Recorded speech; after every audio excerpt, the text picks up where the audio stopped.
Here's a twist on mac and cheese, pimento mac and cheese with bacon. If you like pimento cheese, you're going to love this. Welcome to Lawyer in the Kitchen.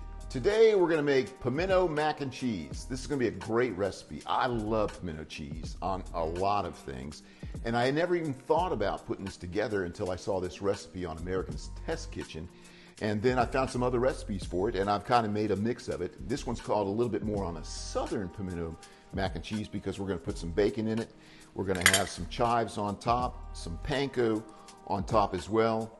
I'm going to use Berea, if that's how it's pronounced, macaroni, little Worcestershire, a little bit of Frank's hot sauce, 1 full pound of sharp cheddar, and I'm going to go with a light color because I want to see the pimentos more. So we're going to go with the white cheddar.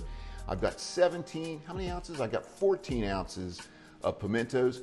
Don't use roasted bell peppers. They are not the same. These are pimentos, and you really want pimentos in here. About 2 tablespoons of flour. I'm going to use about 4 ounces of bacon, about a half a cup of minced onion, about a tablespoon of dry mustard, and 2 cups of regular milk and 2 cups of heavy cream, 2 ounces of cream cheese. What else have I got on here? Then I've covered, I think, everything we're going to put in it. We're going to start by dicing up this bacon. And when we cook this, we're not going to cook it crisp. We don't want crispies in the pimento mac and cheese. We want just a little bit of a chew of bacon on there. So but we are gonna cook it some. We're not gonna just rely on it cooking in the oven enough, because that won't be enough. So I'm just cutting them, probably about 3/8 of an inch or so, and then just dice it like that. And this knife is actually finely sharp. All right, so that's that. We're going to put that in a pan and just cook it a little bit and set it aside, and we'll put this all together in a few minutes. Again, not crisp. We just want to start cooking it. And obviously separate it as we go. All right, that's good right there. And that's good, and we're gonna put this on a couple of paper towels and let it drain.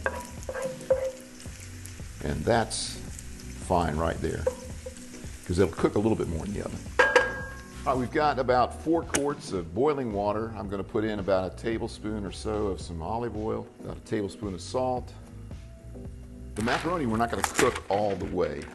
The package says 7 to 8 minutes. We're gonna cook it about 5 or 6 minutes, because we're gonna let it finish cooking in the liquid.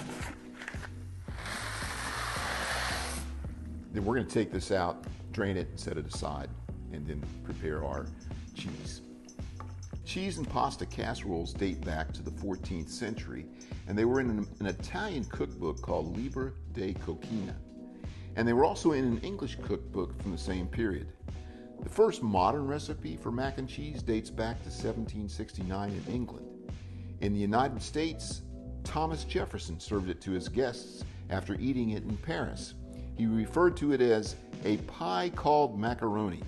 Some of his dinner guests were not impressed, but it still became very popular. Pimento cheese, which most people believe is entirely Southern food, are wrong. It actually traces its heritage to the 1870s in New York. In 1908, it was included in a Good Housekeeping recipe, and it has become very popular throughout the United States. The history of pimento mac and cheese is much more recent. America's Test Kitchen tried this combination in 2017 and had a video on it, and Southern Living published a recipe on this as well. So we've got our pasta, or our elbows, macaroni, in the sink. It's draining, and we cooked it for 5 minutes. I've got the pimentos draining, and I'm going to pat them dry in just a few minutes, but while I'm waiting on that, I'm going to go ahead and do the cheese. 2 of these 8-ounce packs of sharp cheddar cheese is what we want to use. It's a lot easier to use the bag, but the problem is they put flour or other things on it so it doesn't stick together and clump, and it doesn't melt as easily, and it's a little more granular. So it's better to go ahead and grate your own cheese. And it's not that long. This should make about 4 cups of grated cheese. So we're going to put 3 cups that we're going to melt in the sauce, and we're going to save 1 cup to go on top. And now I'm going to finely grate, finally in both words, finely grate the onion. I just got a medium small onion, and I'm going to do about half of it.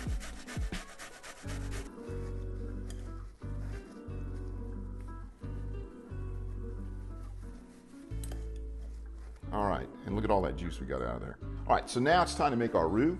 2 tablespoons of butter. We'll let that melt. Then we're going to put the flour in. Put some salt, because this is unsalted butter. That's about a half a teaspoon to a teaspoon. A little bit of pepper. About a tablespoon of dry mustard. And then we're going to put our flour in.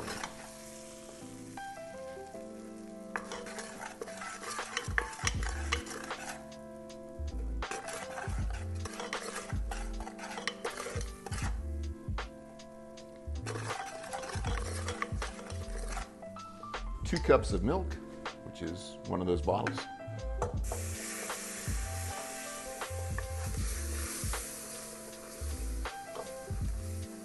And I'm going to turn this down. And I'm going to get a whisk so that I can get those lumps out.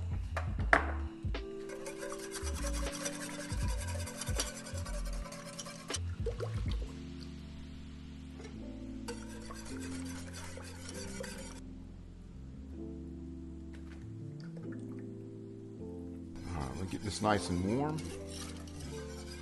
We've got everything hot, and it's time to put in the cream cheese and the cheese. Remember, we're going to save out a cup of the cheddar cheese to go on top, and we've turned the fire off completely. We're just using the heat of the milk and cream, and we'll just slowly melt this in. It'd probably be a better idea to cut the cream cheese up a little bit. All right, I think we're in pretty good shape. So it's time to add everything else, including the pimientos and our bacon. And finally, we're going to add the macaroni. Stir this up before I do that. Look at that, that looks good. I am going to check the salt on this. It's plenty salty. Ah. All right. Ah, look at that. Look at the red in there from the pimento.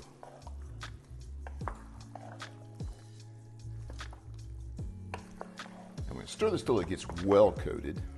All of it's coated. All right, I am happy with that.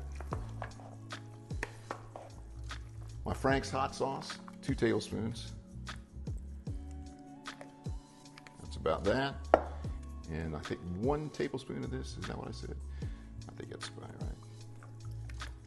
All right, I did coat this dish with a little bit of Pam. You could do butter or Pam. I'll tell you what, that is heavy. I don't know if all this is going to fit in there or not. It might. All right, look at those pimientos. They look good. All right.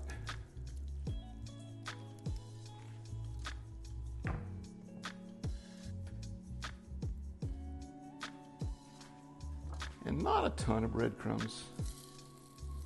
Just a little bit to have it crisp on there.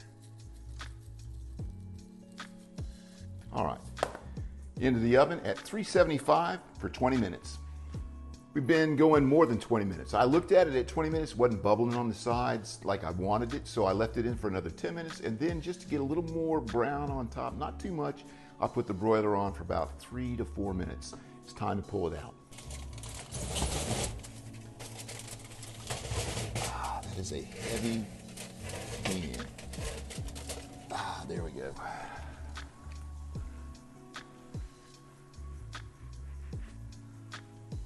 All right, so we're gonna let this rest for at least 20 minutes, and then we'll get a spoon and see how she tastes. This is rested for 20 minutes, and it looks good. I have no idea how this is gonna taste. We're gonna try it. We're gonna put some on a plate. Oh, that looks pretty good. Look at that. Ooh, look at that.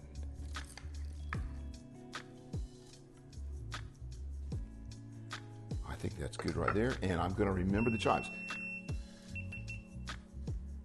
By the way, the GoPro apparently does not want to continue with this. By the way, if you're wondering where the onions are, they didn't go in here. Completely forgot about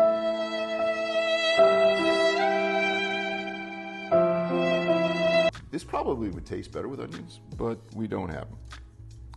But we do have some, I did remember these onions. Okay, so we're gonna taste this now, but I want you to know that my wife has already tasted this, okay? Just because we have to take some pictures, do the thumbnail, all that stuff, and she's already gone over to the dish and taken a shot, but that's okay.